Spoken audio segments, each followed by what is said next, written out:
Hi అండి, అందరికి నమస్తే. అందరు బాగున్నారా? అందరూ బాగుండాలని, అందులో మేము ఉండాలని మేమైతే బాగున్నామండి. అన్నం తింటున్నా, మీరు అందరూ భోజనం చేశారా? ఇదిగో ఇవాళ మా కర్రీ ఏంటో, అన్నం ఏంటో చూడండి ఒకసారి. ఇగోండి, చేప ముక్కలు ఫ్రై చేశాను. ఇవాళ కూరలు ఏమి లేవు, ఇంకా పచ్చళ్ళు వేసుకొని తినాలని చెప్పి ఫ్రై చేశాను. ఇదిగో ఆవకాయ పచ్చడి వేడి వేడి అన్నంలో సూపర్గా ఉంటుందండి. ఏదో నంజుకోవడానికి ఉల్లిపాయలు కోసింది మా కోళ్ళు. ఇది వచ్చేసి పాలు పోసి మునక్కాయ కర్రీ చేశానండి, కొంచెమే చేశాను. ఇది మునక్కాయ కర్రీ. ఇంకా చెప్పేదేమని చెప్పండి, అబ్బ కాలిపోతుంది. వేడి వేడి రైస్ మీరందరు తింటున్నారా?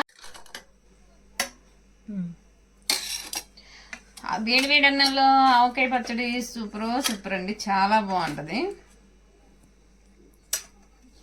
ఇదిగోండి,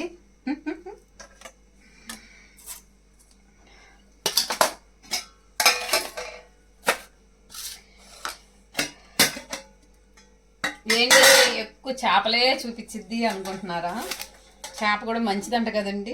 అందుట్లో మాలాంటి పేదవాళ్ళు ఏట మోసం అవి కొనుక్కోలేరు కదండి, అందుకని చేపలే ఎక్కువ తింటామండి మేము. చేపలు అయితే కొంచెం తక్కువ వస్తాయి కదా, అందుకని చెప్పి చేపలు ఎక్కువ తెచ్చుకొని తింటాం. అన్నిట్లో మా కొట్లోకి వస్తారు కదా అమ్మాయిళ్ళు, అక్క ఒక 10 రూపాయలు అలాగో ఇలాగో ఇచ్చేసేయి అని చెప్పిద్ది, అలా పంపించేసిద్ది. మేము ఇచ్చే డబ్బులు ఆ అమ్మాయి సరుకులలో జమ వేసుకొని వెళ్ళిపోద్దండి. ఆ అమ్మాయి దగ్గర మేము ఫ్రీగా తీసుకోము, మా దగ్గర ఆ అమ్మాయి ఫ్రీగా తీసుకోదు. ఫ్రెండ్షిప్ చెడిపోకూడదు, ఫ్రీగానే ఫ్రెండ్షిప్ చెడిపోద్దండి. అందుకే రూపాయి ఎవరం ఫ్రీగా తీసుకోము.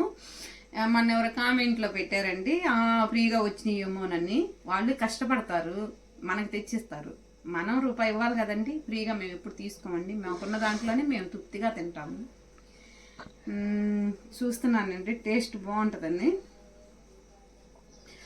అన్నం అయితే కాలిపోతుంది. దీంట్లో నెయ్యి వేసుకుంటే ఇంకా బాగుంటుంది, కాకపోతే నెయ్యి తిన్న ఎక్కువ.